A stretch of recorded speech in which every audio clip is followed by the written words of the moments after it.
Hey Rocky Peak, it's great to be with you, and I'm here, believe it or not, on the Mount of Olives. And just a few minutes ago, we were up with our whole group up on top of the mountain looking down at the site you see behind me.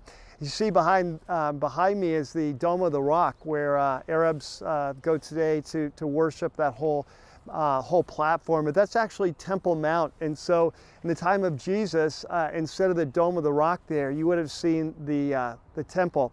And the temple was over twice as large, twice as tall as the Dome of the Rock. It was covered with a white stone at the top. It was gilt with gold. And so Flavius Josephus, the famous historian, said that when you came to Jerusalem, that you would see it in the distance shining, the temple shining like a mountain, of a snow-capped mountain glistening in the sunlight.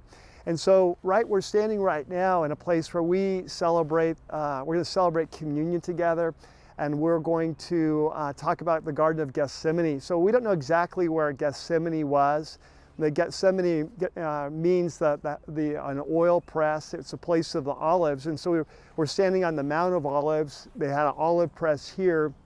And it was somewhere in this mountainside that Jesus went the last night he was with his disciples before he was arrested. And so the Mount of Olives has so much history to it. It goes back to King David, King Solomon, the book of Zechariah, but especially plays an important part in the life of Jesus on his very last week. In his last week of his life, he ascended from Jericho along the road where he told the story about the Good Samaritan being beat up and robbed. But he ascended to pass Bethany and Bethphage that are on the Mount of Olives. And then he came down this mountain here and into the city on Palm Sunday, being hailed as the king.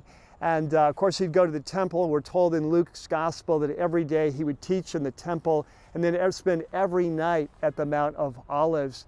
And then that very last night, of course, after he had shared the Last Supper, the Passover meal with his disciples, he came here where he agonized in a garden much like this. And the reason we come here is because these are real olive trees. It's much like what it would have felt like then.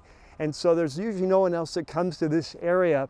And we're going to be here in just a few minutes to worship, to pray, to talk about those last moments of Jesus' life, and to celebrate his life, death, and resurrection with communion. So God bless you. This will be our last video from Israel, and we look forward to seeing you soon.